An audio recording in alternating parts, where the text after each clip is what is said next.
Hello viewers, कैसे हैं आप सब लोग। तो चलिए फिर शुरू करते हैं अपनी आगे की कथा। इसके बाद मैं उन साधु महात्माओं एवं ऋषि मुनियों को भी मार डालूंगा जिनके द्वारा किए गए यज्ञ, हवन, तप आदि से तुझको शक्ति प्रदान होती है। हिरण्याक्ष के इस प्रकार दुर्वचनों को सुनकर श्री नारायण जी कुछ देर तक इसलिए नहीं बोले कि दुर्वचन बोलने से आयु, तेज तथा बल कम होता है।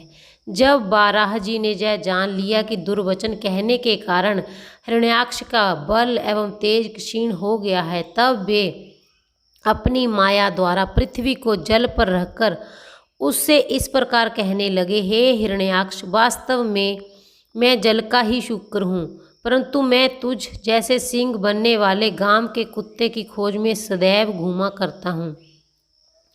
जिसकी मृत्यु समीप आ जाती है उसे भले बुरे का कुछ विचार नहीं रहता। यदि यह पृथ्वी तेरे पूर्वजों की छाती है और तू अपने को महापराक्रमी योद्धा समझता है, तो देख, मैं इस पृथ्वी को लिए हुए तेरे सामने खड़ा हूँ। इसलिए अब तू पहले मेरे ऊपर अपनी गदा का प्रहार कर ले, तब मैं तेरे ऊपर अपनी गदा का प्रहार करूँगा। तूने यह बात भी सत्य ही कही है कि मैंने सहस्त्रों बार अवतार लेकर तेरे बंधुओं को मारकर पृथ्वी का भार उतारा है। वही अवस्था तेरी भी होने वाली है। श्री बाराह जी द्वारा कहे गए इन वचनों को सुनकर हिरण्याक्ष ने अत्यंत क्रुद्ध होकर उनके ऊपर अपनी गदा का प्रहार किया। उस समय श्री बाराह भगवान ने उसकी गदा को बीच में ही रोक दिया तथा लौटकर अपनी ही गदा का भार उसके ऊपर कर दिया। इस प्रकार दोनों ओर से गदा युद्ध होने लगा। जब लड़ते लड़ते संध्या काल होने को आया, उस समय ब्राह्मण जी ने श्री बाराह भगवान के निकट पहुंचकर इस प्रकार प्रार्थना की, हे प्रभु, आप हिरण्याक्ष को मारने में विलंब क्यों कर रहे हैं? आप इस अधर्मी को शीघ्रातिशीघ्र मारकर देवताओं का भय दूर कर दीजिए।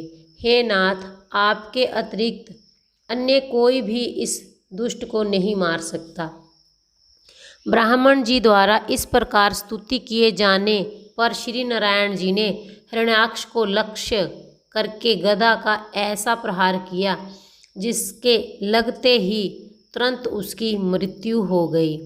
उसके मरते ही देवतागण प्रसन्न होकर श्री बाराह भगवान पर पुष्प वर्षा करने लगे तथा अपना मनोरथ पूर्ण हुआ जानकर आनंद में बाजे बजाने लगे। ब्रह्मा जी सहित सब देवताओं तथा पृथ्वी द्वारा श्री बाराह भगवान की स्तुति। मैत्रेय जी ने कहा, हे विदुर, जिस समय हिरण्याक्ष मारा गया उस समय सब देवताओं सहित ब्रह्मा जी ने श्री बाराह भगवान के समीप आकर उनकी इस प्रकार से स्तुति की, हे अनादि पुरुष बाराह जी, आपने देवता, ब्राह्मण एवं यज्ञादि की रक्षा करने के निमित्त इस पापी हिरण्याक्ष का संहार किया है। आपने ही पृथ्वी को पाताल से निकालकर जल पर स्थिर किया है। अब आपकी कृपा से सब जीव इस पृथ्वी पर रहकर आनंद सहित यज्ञ, तप, जप, पूजा एवं दान आदि कर्म करेंगे। आपका बहुत धन्यवाद है।